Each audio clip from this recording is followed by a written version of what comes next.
जय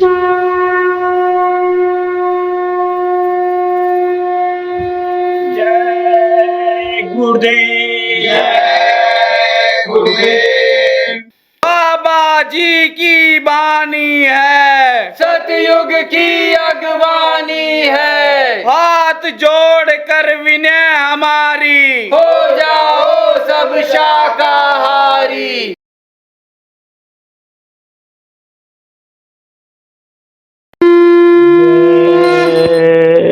गुरुदेव।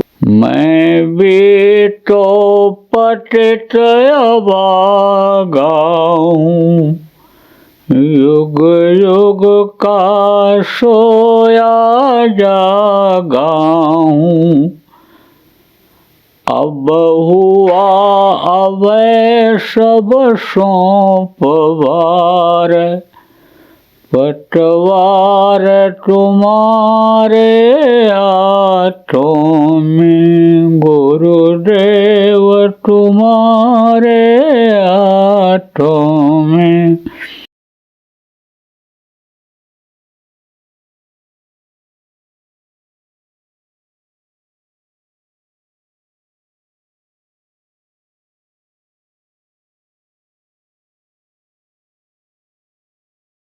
तो काका ये सेवा भी नहीं करते आपकी? हम तो भाई सेवा करवाते ही नहीं। काका सेवा क्यों नहीं करवाते हो? बुढ़ापन तो हाथ पैर दबवा लेना चाहिए।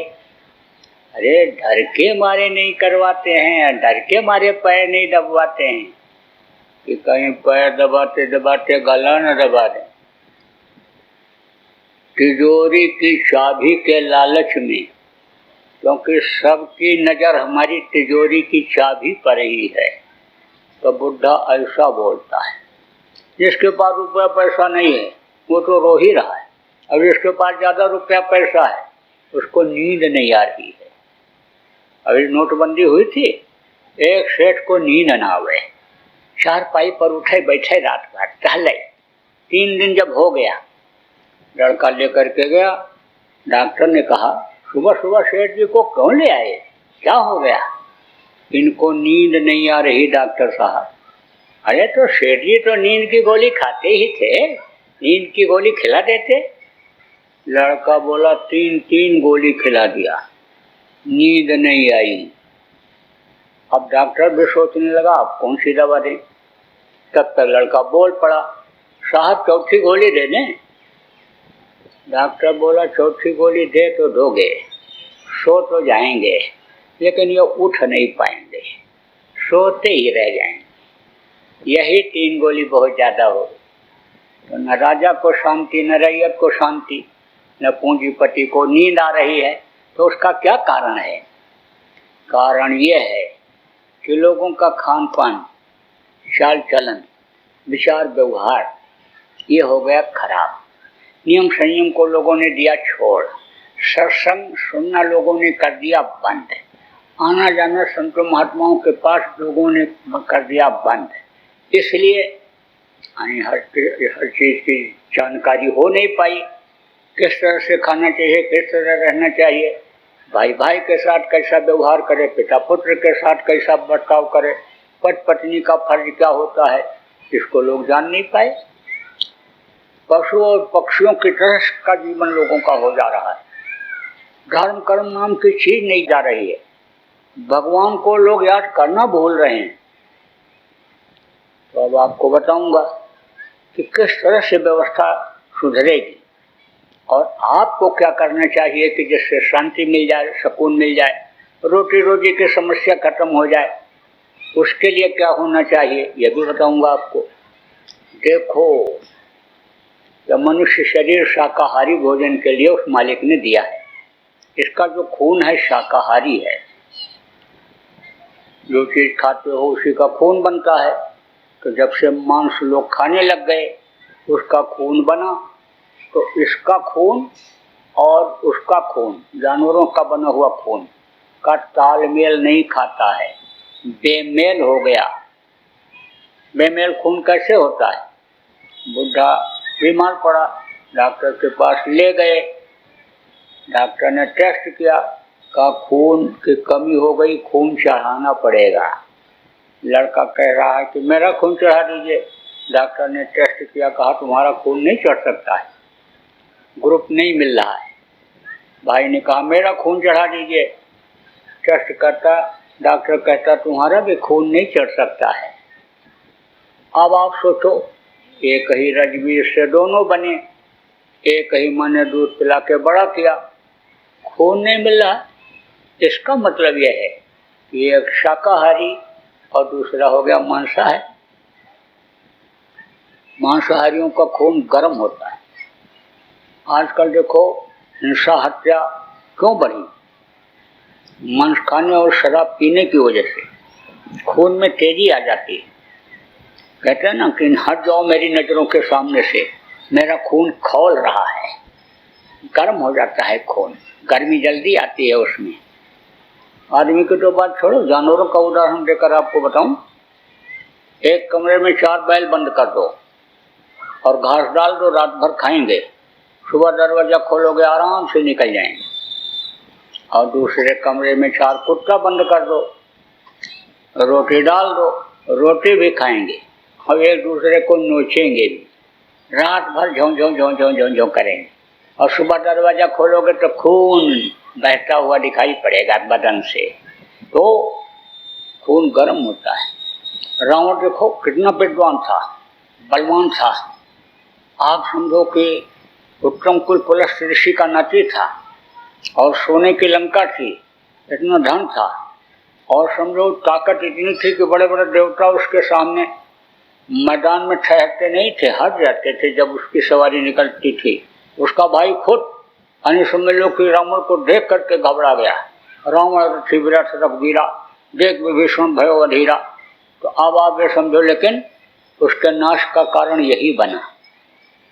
मांस खाया, शराब पिया, बुद्धि खराब हुई, तो समझो कि दूसरे की औरत पर गलत नजर पड़ी, उसी ने सर्वनाश कर दिया। तो मांस मत खाना। मांस मनुष्य का भोजन है ही नहीं, जड़ वस्तु जो मनुष्य का भोजन है। तो एक जगह दूसरी जगह आवे जाए ना, कुछ चेतन ऐसे हैं जो चेतन को खाते हैं, कुत्ता बिल्ली शेर, लेकिन चाट के पानी पीते हैं, दांत उनके नुकीले होते हैं, आंखें गोल होती हैं, मैदा उनका मांस खाते ही रहें तो उनके स्वभाव में कोई फर्क नहीं पड़ता है। लेकिन मनुष्य का ऐसा नहीं है, मनुष्य का भोजन ये नहीं है। मांस मत खाना। और देखो कम खाओ, कम खाओगे तो बीमारी नहीं आएगी, आराम से हजम हो जाएगा। जब ज़्यादा खा लेते हो और पेट में दर्द होता है और डॉक्टर के पास जाते हो तो पैसा जमा कराता भरपूर, कहता जल्दी करो नहीं तो जान का खतरा है, ऑपरेशन होगा। ऑपरेशन तुरंत करता है क्योंकि पैसा उसी में मिलता है। ऑपरेशन किया, अब कोई ज़रूरी नहीं है कि एक बार ऑपरेशन करा लिया तो फिर दोबारा न कराना पड़े। दोबारा जाओगे तो फिर ऑपरेशन, दोबारा जाओगे तो फिर ऑपरेशन। एक आदमी तो ऑपरेशन कराते कराते थक गया और डॉक्टर ने फिर बता दिया ऑपरेशन। तब कहता है डॉक्टर साहब अब की बार ऑपरेशन करने के बाद सिलाई मत करना, टाँका मत लगाना, बटन लगा देना। जब दोबारा आऊँ तो बटन खोल के आराम से ऑपरेशन कर, क्योंकि बार बार ऑपरेशन कराना पड़ता है। अब बार बार ऑपरेशन क्यों होता है ये भी बता दूँ। जब नाम लिखाने हुआ पढ़ने के लिए, जब स्कूल में गया बच्चा डॉक्टरी पढ़ने, तब डोनेशन दिया, पढ़ाई की फीस दिया और लौट करके आया तो करोड़ों रुपया कर्जा लेकर के नर्सिंग होम अस्पताल बनवाया। अब 500 रुपये की फीस से वो चलेगा, वो तो 1-2 लाख रुपया निकालेगा ऑपरेशन में। तो वो इसकी वजह से ऑपरेशन ही बताता है, ऑपरेशन करके पैसा निकालता है। और आपका ऑपरेशन होने के बाद शरीर का सिस्टम बिगड़ जाता है तो कोई ना कोई तकलीफ लग जाती है। आपको ये नहीं पता है कि जीवात्मा कहाँ बैठी है, यहाँ बैठी है, यही चलाती है शरीर को। इंगला पिंगला सुषुम्ना ये 3 नाड़ियाँ ये चलाती हैं और इन नाड़ियों से 72,000 नाड़ियाँ निकली हैं, नसें जो शरीर को चलाती हैं। लेकिन छोटी और पतली नसें जब कट जाती हैं ऑपरेशन में तो वो जुड़ नहीं पाती हैं, तो सिस्टम शरीर का बिगड़ जाता है।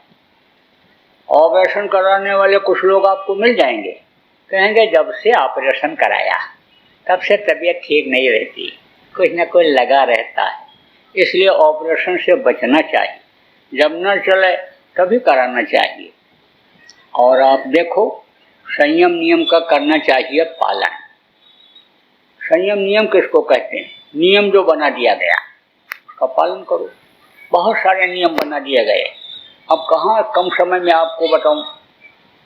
हमारा आश्रम उज्जैन मध्य प्रदेश में है, वहाँ पर कार्यक्रम बराबर होते रहते हैं, कई समय तक सत्संग चलता है, तो प्रसंग में बहुत सारी बातें आ जाती हैं, खाने से संबंधित, सोने से संबंधित, बिहार व्यवहार से संबंधित बहुत सी बातें आ जाती हैं।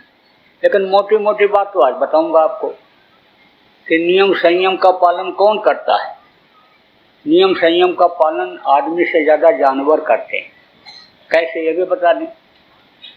देखो, कोई आदमी खा पी करके आया और उसके सामने बढ़िया रसगुल्ला ला के रख दो प्लेट में 4-6 भर करके और कह दो खा लीजिए, कहेगा नहीं नहीं पेट भरा हुआ, अभी तो खाना खा के आए, इच्छा नहीं है। अरे ले लीजिए एक आध, कैसे देखेगा, उसके बाद एक उठा लेगा, उसको धीरे धीरे खाएगा, जब खा लेगा तो दूसरा भी उठाएगा, उसको भी खा जाएगा। अब देखो ना उसकी तरफ, देखोगे तो शर्मा जाएगा कि अभी तो मना किया था, देखो खाते जा रहे हैं। देखो ना तो तीसरा चौथा पांचवा छठवां सब खा जाएगा, पूरी प्लेट साफ कर देगा। ये नहीं देखेगा कि पेट है कि चारा भूसा रखने वाली जगह है, दबा के भर दो। लेकिन कुत्ता खा पी करके आया है, उसके सामने बढ़िया से बढ़िया चीज डाल दो तो सूंघ करके उठा करके ले जाता है और दबा के रख देता है, खाता नहीं है। जब भूख लगती है तब खाता है। अब बताओ, नियम का पालन वो करता है कि आदमी करता है? खा गया जब खूब भूख लगे तभी खाना चाहिए। वैद्यों ने कहा कि जब दाहिने नाक का श्वास चले, दोनों नाक से ऐसे देख लो, अगर इससे ज़्यादा तेज चलता है तो मत खाओ बाएं से, और दाहिने से जब चलता है तब खाओ, तब समझ लो कि इंजन मशीन अंदर से मांग रही है। शुगर का मरीज तो हमेशा भूखा रहता है, खाया और तुरंत भूल जाता है और कहता है हमको लाओ खाने को दो, उसको तो भूख लगी ही रहती है। तो ऐसे भूख तो महसूस होती है, लेकिन मशीन अंदर से तब मांगती है, पेट तब मांगता है जब दाहिना श्वास चलता है। अब ये सब मोटी मोटी बातें आपको बता रहे हैं। अब आप समझो, नियम का पालन वो करते हैं जानवर। 12 महीना में 1 महीना कुआर का आता है, तब कुत्ता पगलाता है, और आदमी को देखो हमेशा पागलपन सवार है। तो नियम और संयम का पालन करना चाहिए। और गम खाओ, कहा गया ना, कम खाओ और गम खाओ। 2 बात बर्दाश्त कर लो तो झगड़ा झंझट से छुटकारा। एक को गुस्सा और दूसरा चुप हो जाए, बोलो ही नहीं, तो झगड़ा झंझट खाता हूँ। आप ये समझो, कोई कितना भी अकड़ के चलता हो और उसका पैर पकड़ लो, ऐसे झुक जाओ, पैर पकड़ लो, तो झुक करके उठाता है, उसको भी झुकना पड़ता है। तो लघुता से प्रभुता मिले और प्रभुता से प्रभु दूर, और चीटी चावल ले चली हाथी मस्तक दूर। देखो, बैसाख जेठ के महीने में बड़ी बड़ी घास सब जल जाती है, लेकिन दूब घास जो जमीन से चिपकी हुई रहती है कभी भी नहीं जलती है। तो नानक साहब ने कहा, नानक नन्हे होए रहो, जैसे घास में धूप, और घास जल जाएंगी और धूप खूब की खूब। तो पति को गुस्सा आवे तो पत्नी चुप हो जाए, पत्नी को गुस्सा आवे तो पति चुप हो जाए, सास को गुस्सा आवे तो बहू चुप हो जाए, और बहू को गुस्सा आवे तो सास चुप हो जाए। सास और बहू का कुछ कुछ लगा ही रहता है, झगड़ा होता रहता है। गरीब घर की सास और बहू जब लड़ती हैं तब पड़ोसियों को पता चल जाता है, क्योंकि वो तेज बोलती हैं, भद्दी भद्दी गाली देती हैं। और जो महलों में रहती हैं, जो बंगलों में रहती हैं, कोठियों में रहती हैं, बड़े घर की सास और बहू, उनका पता इसलिए नहीं चलता है कि वो एक दूसरे को अंग्रेजी में गाली देती हैं। तो अंग्रेजी सबके समझ नहीं आता है, लेकिन इनका झगड़ा कुछ कुछ लगा ही रहता है। अब ऐसी भी परिस्थिति आ जाती है कि सुनते सुनते आदमी ऊब जाता है। उसका क्या कारण है वो भी आपको बता दें। देखो, ये संतों का देश है, तो संत का दर्जा सबसे ऊंचा होता है। जिसको ये मालूम हो जाए दुनिया नासमान है, इन बाहरी आंखों से देखने वाली चीज़ें ये ख़त्म हो जाएंगी और हम जिसको अपना कहते हैं वो चीज़ हमारी कुछ नहीं रहेगी, हमारा शरीर भी नहीं है, इसको भी छोड़ना पड़ेगा, उसको मुनि कहते हैं। ब्रह्मा विष्णु महेश तक जो पहुंच जाते हैं त्रिदेव तक उनको देवर्ष कहते हैं। उसके आगे जो जाते हैं उनको योगी योगेश्वर साध संत उनको कहते हैं। तो अब आप ये समझो संतों का दर्जा सबसे ऊंचा होता है। तो संत इस धरती पर रहते हैं, कभी गुप्त रूप में रहते हैं, कभी प्रकट रूप में रहते हैं। जब अत्याचार पापाचार दुराचार कम रहता है तो एक जगह बैठकर संभाल करते रहते हैं। जब बढ़ जाता है तो जगह जगह घूम करके लोगों को समझाते बताते हैं, गलत रास्ते से हटा करके सही रास्ता पकड़ाते हैं। अब आप कहोगे भाई इतने पावर वाले तो आसमान से टपकते होंगे, धरती के अंदर से निकलते होंगे संत। ऐसा कुछ नहीं, माँ के पेट में ही बनते हैं, माँ ही दूध पिलाकर बड़ा करती है, इसी धरती पर ही रहते हैं, आसमान के नीचे इसी रहते हैं और ये अन्न जल यहीं का खाते हैं। टट्टी पेशाब बोली बानी मनुष्य जैसी ही होती है, लेकिन उनके संस्कार अलग होते हैं। आत्मा उनकी वहाँ तक खिंच जाती है जहाँ उस वक्त के संत रहते हैं, और या तो वो संत उनको खींच लेते हैं, उनको रास्ता दे करके भजन कराते हैं और वो भजन करके अपनी आत्मा को उस मालिक तक पहुंचा देते हैं। तो मालिक की ताकत उनमें आ जाती है। अब जीवात्मा में जब ताकत आई तो जीवात्मा रहती कहाँ है? ऐसे 5 तत्वों के शरीर के अंदर रहती है। जल पृथ्वी अग्नि वायु आकाश से जो निर्मित ये शरीर है इसी खोल में रहती है। तो आपका हाथ बर्फ के ऊपर, तो हाथ आपका ठंडा हो जाएगा और उसके ऊपर ऐसे कपड़ा लगा दिया जाए या कपड़ा के थैली में डाल दिया जाए और उस पर हाथ रखा जाए तो थैली भी ठंड महसूस होती है, थैली भी ठंड लगेगी, उसका असर उस पर भी आ जाता है, हाथ का असर कपड़े पर भी आ जाता है। ऐसे इस शरीर में भी असर आ जाता है। यानी जो अपनी आत्मा को जगा लेते हैं उनके शरीर में भी ताकत आ जाती है। आँख से देख करके लोगों के कर्मों को काट देते हैं, शरीर से छू करके, वाणी सुना करके, यानी समझ लो कि सत्संग सुना करके और लोगों को बदल देते हैं। पल भर के सत्संग से देखो, अंगुलमाल और वाल्मीकि जैसे डाकू को बदल दिया। आप देखो गुरु महाराज के पास जाते थे बहुत से लोग आप लोगों में से, तो मुझे तो 40 साल गुरु महाराज ने अपने पास रखा, सानिध्य दिया, तो मैं तो देखता था कि गुरु महाराज को जैसे देखे ऐसे एकदम उछल पड़ते थे। क्यों? क्योंकि कर्म कट जाते थे। सन्मुख हो जीव हुए जब ही और जन्म कोटि अविनाश में तमही। जब वो कर्म करते थे पर्दा हटता था और वो उनकी तरफ जब देखते थे तो समझ लो कि उनकी आत्मा और अन्य प्रेमियों की आत्मा का मिलन थोड़ी देर के लिए हो जाता था, तो वो प्रसन्न हो जाती थी, खुश हो जाती थी। जैसे बाप बेटे का मिलन हो जाता, पति पत्नी का मिलन हो जाता, दोस्त दोस्त का मिलन हो जाता है तो खुश हो जाते हैं। ऐसे ही शरीर को देख करके खुश हो जाते थे। कहते थे बहुत सिर में दर्द हो रहा है, दया कर दीजिए, सिर पर हाथ रख देते थे और दर्द खत्म हो जाता था। देखो एक चीज आपको और बता दूं, जो खाने पीने की बद परहेजी से रोग होता है वो तो दवा से ठीक हो जाता है, लेकिन जो कर्म रोग होते हैं वो दवा से नहीं जाते हैं, वो दया से ही जाते हैं, भजन से जाते हैं, सेवा से जाते हैं। तो दया कर देते थे और लोगों को आराम मिल जाता था, खुश हो जाते थे लोग उनके हाथ में छूने से और आप समझ लो देखने से उनको और उनकी आवाज़ को सुनने से। बहुत से लोग बदल गए, कोर्ट में गोली मार के निकल जाते थे, बदमाशी में ही लगे हुए थे, कट्टा बंदूक हाथ में हुआ करता था, और गुरु महाराज के पास पहुंचने में, समझाने में ही अन्य बदल गए, उसी हाथ में माला पकड़ ली।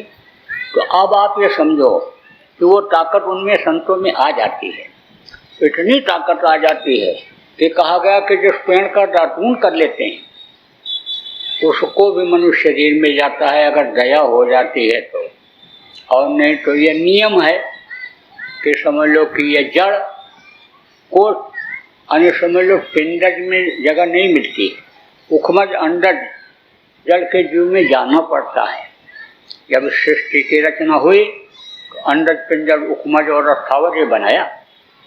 ये जो ब्रह्मा विष्णु महेश हैं और इनकी माँ आद्या महाशक्ति हैं, इन लोगों ने जो सृष्टि की रचना किया था तो शुरू में 30 लाख स्थावर यानी पेड़ और पौधे, 27 लाख आप समझो उखमज जो मनुष्य के पसीने से पैदा होते हैं, 9 लाख जल के जीव, 14 लाख अंडज, यानी समझ लो कि इस तरह से उन्होंने बनाया था शुरू में। तो ये नियम है कि पिंडज में ये नहीं जा सकते, उसमें जाना पड़ेगा। लेकिन जब संतों की दया हो जाती है तो सीधे पिंडज में भेज देते हैं। संत की दया अगर हो जाए तो नीचे के लोगों को भी ऊपर ले जाते हैं, और नहीं तो ऊपर के 1-2 लोगों को तो ले जाते हैं जब वो प्रार्थना करते हैं, आने जाने में उनके जब प्रार्थना करते हैं तो ले जाते हैं, बाकी को यहाँ जन्म दिला देते हैं मृतलोक में, सत्संगियों के यहाँ, कि जल्दी से जल्दी इनको सदगुरु मिल जाएंगे, रास्ता मिल जाएगा और भजन करके पार हो जाएंगे। तो अब आप ये समझो कि उनके शरीर में इतनी शक्ति आ जाती है कि जिस बकरी का दूध पी लें, भैंस का दूध पी लें, गाय का दूध पी लें, यानी आप समझ लो कि उसको मनुष्य शरीर मिल जाता है, औरत बन जाती है। कुछ दूर तक स्त्री पुरुष का भेद रहता है, मानसरोवर में स्नान करने के बाद भेद खत्म हो जाता है, उधर तो एक रूप हो जाती है। सतलोक में पहुंचने के बाद पहचान नहीं होती है।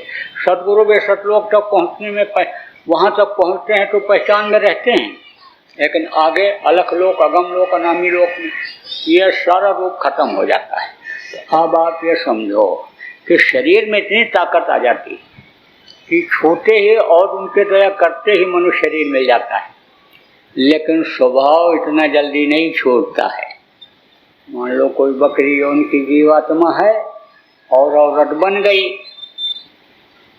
आप जिस तरह से बकरी में रही, अपने में चिल्लाती रही इधर उधर, उसी तरह से औरत बन जाती है तो भी बोलती ही रहती है। तो एक सत्संगियों की औरत अपनी लड़की को लेकर मेरे पास आई और बोली, महाराज जी इसको समझाओ लड़की को, ये कह रहे अब हम ससुराल जाएंगे ही। तो हमने कहा बच्ची क्या बात हो गई? बोली, महाराज जी आप ही कहते हो कि किसी को लत मार दो और घाव बन जाए तो वो घाव भर जाता है, लेकिन बातों का घाव नहीं भरता है। तो कड़क बात नहीं बोलना चाहिए, ऐसा नहीं बोलना चाहिए कि उसको तकलीफ हो। लेकिन मेरी सासू माँ दिन रात कड़क ही बोलती हैं, अब बोलती ही रहती कुछ न कुछ।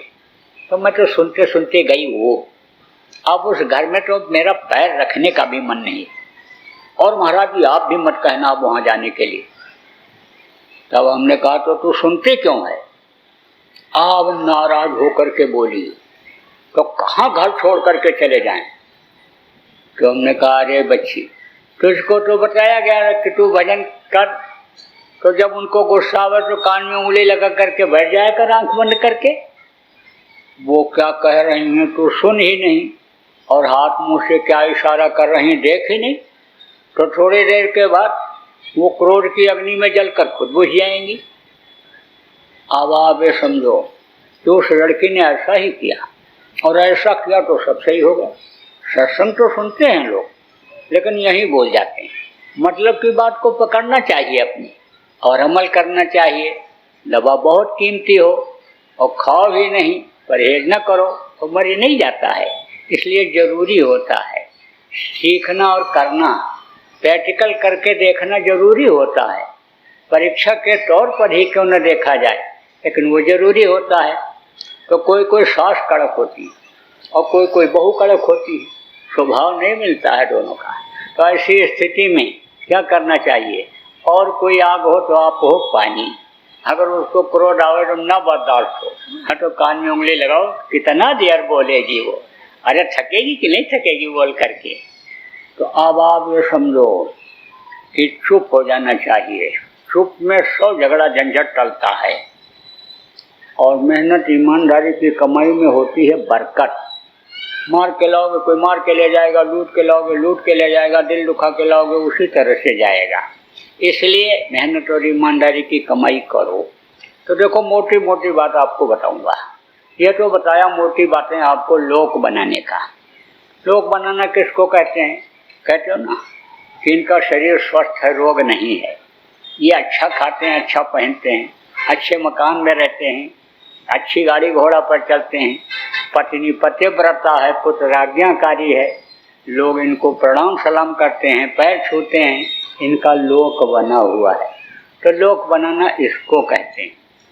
परलोक बनाना किसको कहते हैं?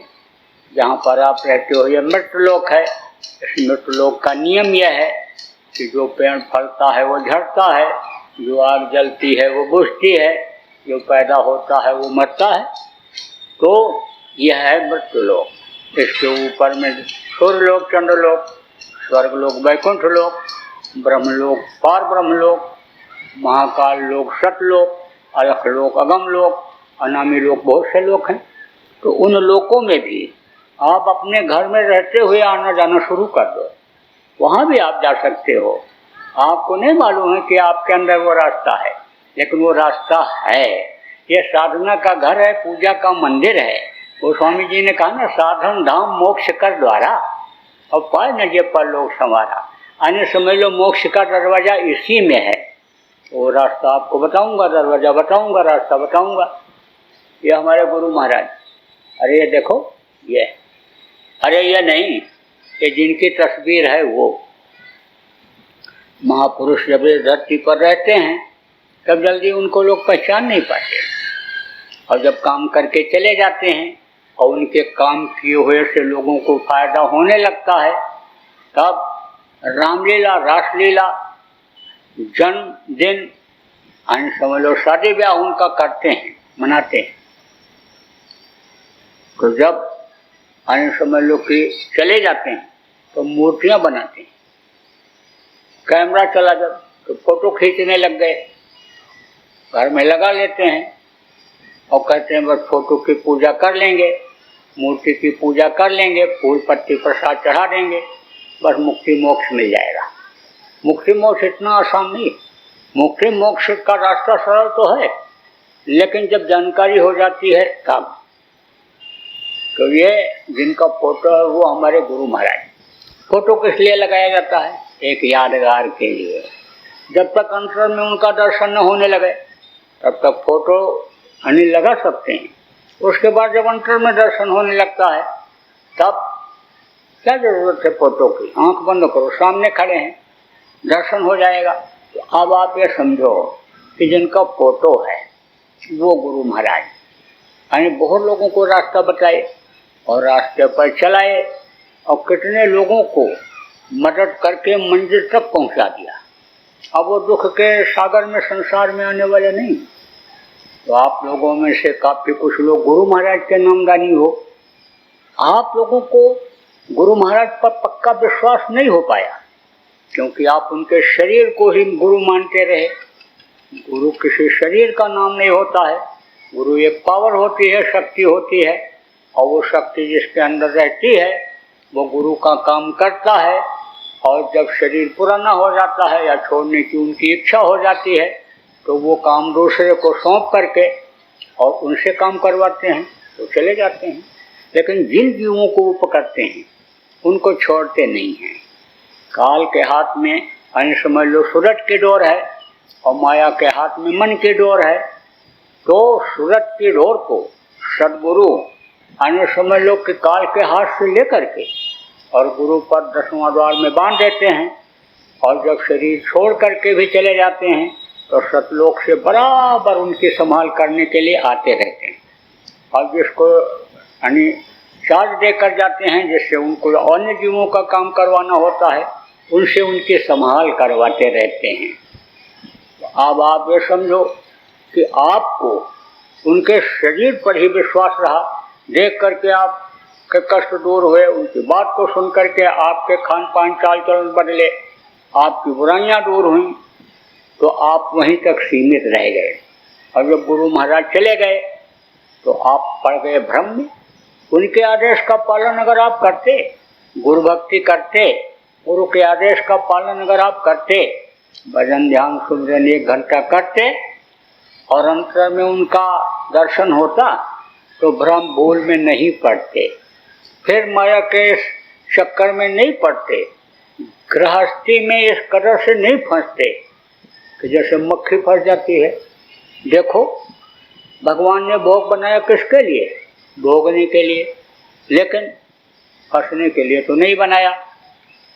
कटोरे में आप मधु रख दो तो एक मक्खी आती है और कटोरे के ऊपर बैठ करके और मधु को खा करके उड़ करके चली जाती है, और दूसरी मक्खी आती है, कटोरे में कूद पड़ती है, खूब भर पेट मधु खाती है, लेकिन उसके पंख फट जाते हैं, निकल नहीं पाती। तो फंसने के लिए नहीं, लेकिन आप फंस रहे हो। इसलिए आपको ये निवेदन करूंगा कि आप सब लोग गुरु के वचन को याद रखो और उनका ध्यान लगाओ। जब अंतर में वो मिलेंगे, आपको दर्शन देंगे, तब उनकी पहचान होगी। कबीर साहब ने रानी इंदुमती को नामदान दिया और भजन करवाया। जब साधना में जब सतलोक पहुंची तो देखा वहाँ बैठे हुए हैं और वही सब कर रहे हैं, चला रहे हैं।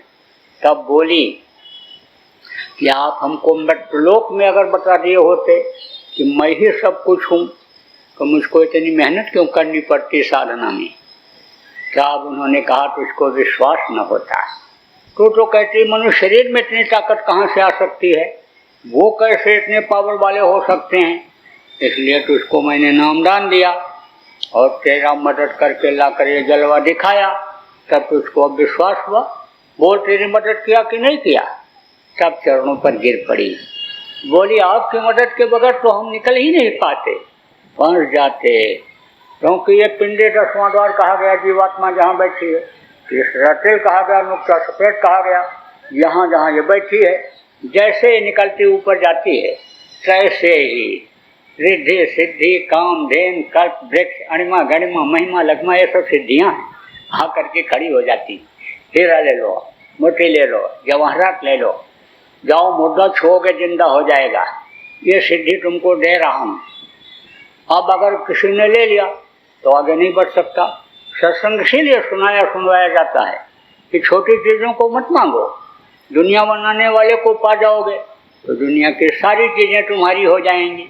तो बराबर ये चीज़ याद रखा जाता है, और जो याद रखते हैं फौरन वो समझ लो गुरु को याद करते ही वो लोग हंसते हैं और आगे बढ़ जाते हैं। बराबर हर लोकों में, कई लोकों में से होकर जाना पड़ता है, हर लोक में गुरु साथ रहते हैं। अगर गुरु को याद रखा जाए, ना गुरु माथे पर रखिए, चलिए आज्ञा मान और कह कबीर का दास का 3 लोक बनाए। सब लोकों में वो मिलते हैं, मदद करते हैं, मर्यादा का उल्लंघन नहीं करते, लेकिन इशारा तो कर ही देते हैं।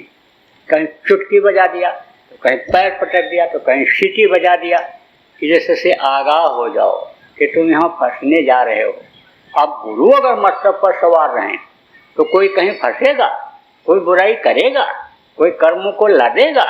लेकिन जब गुरु मस्तक से उतर जाते हैं तो तरह तरह की बुद्धि हो जाती है, मानवता इंसानियत खत्म हो जाती है।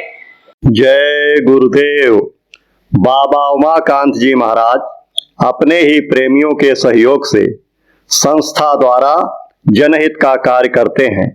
किसी भी व्यक्ति, संस्था व सरकार से कोई भी चंदा, चुटकी व अनुदान नहीं लेते और किसी भी तरह का व्यापार भी नहीं करते। इसलिए आप श्रोताओं को बताया जा रहा है कि बाबा जी के नाम पर किसी भी प्रकार का धन मांगने वाले व व्यापार में प्रचार करने वाले लोगों से होशियार रहिएगा। आपसे यही कहना है कि सत्संग सुनो, समझो और अच्छा लगे तो मानो। आने वाली बीमारी तकलीफों से बचने के लिए कुदरत व सरकारी नियम का पालन करो। आपके सुझाव के लिए व्हाट्सएप नंबर 9575600700। जय गुरुदेव, जय गुरुदेव।